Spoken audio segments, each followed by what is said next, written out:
Hello friends. I thought that I would start my garden tour from the back today. I just did a short on my baby oak leaf hydrangea. Now this is the big mama oak leaf hydrangea. The previous owner thinks that it's probably at least 20 or 25 years old, and it is probably 9 feet tall is my guess, and it is glorious. But just a little behind the baby, I think. I feel like it's one of my favorite things in the garden, one of the favorite pieces.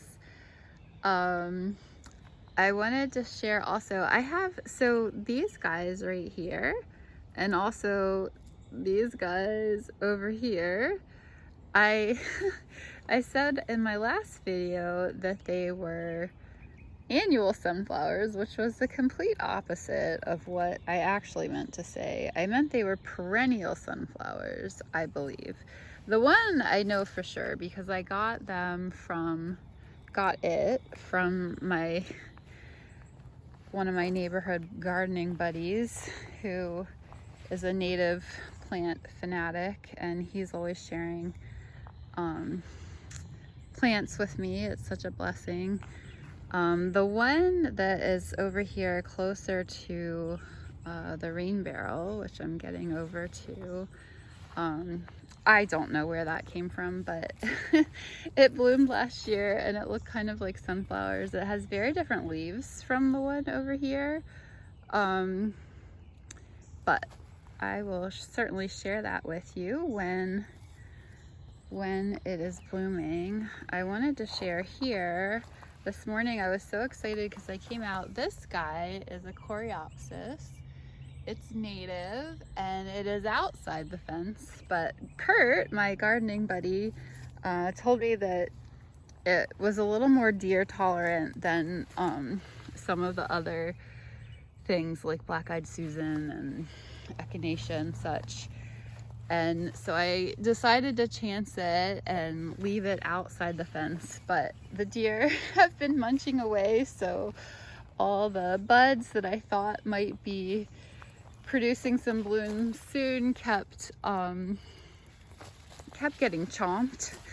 So that was disappointing. Now I wanted to show you here, in my last video I was saying how I thought my dahlias might possibly get flowers before the end of May. Now I'm not sure if that'll actually happen, but I have several plants, I think at least 2 different varieties. I did not mark these very well last year, but this one type here, the stems look a little more green, and then this type here, the stems are kind of red, so I'm kind of assuming that those are going to be different varieties.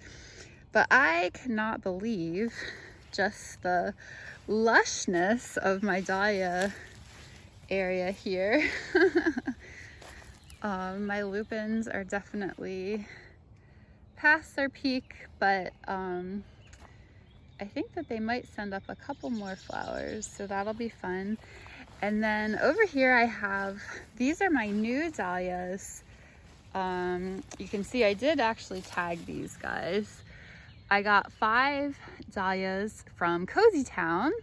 They are a hybridizer that is based in not Gettysburg. Oh, I can't think of what it is. Close, out past Waynesboro, Greencastle maybe. And my friend Jolie knows them. And so I decided to splurge and buy a couple new varieties this year. So you can see these guys were tubers that, were inside, and I didn't start them. Like, I started them outside in pots in April so that if it frosted or something, I could bring them back inside. It did not frost, but so I did not need to bring them inside. Here is one lupin that's a little bit behind the massive ones. I am excited. My Shasta daisies, I think, are going to be blooming soon. They're not quite open. I just learned about oxeye daisies that I think might bloom a little sooner. So anyway, and then you can see here is the main garden, and then over there is the little baby oak leaf hydrangea that I did the short on. So that's a good tour for today, folks.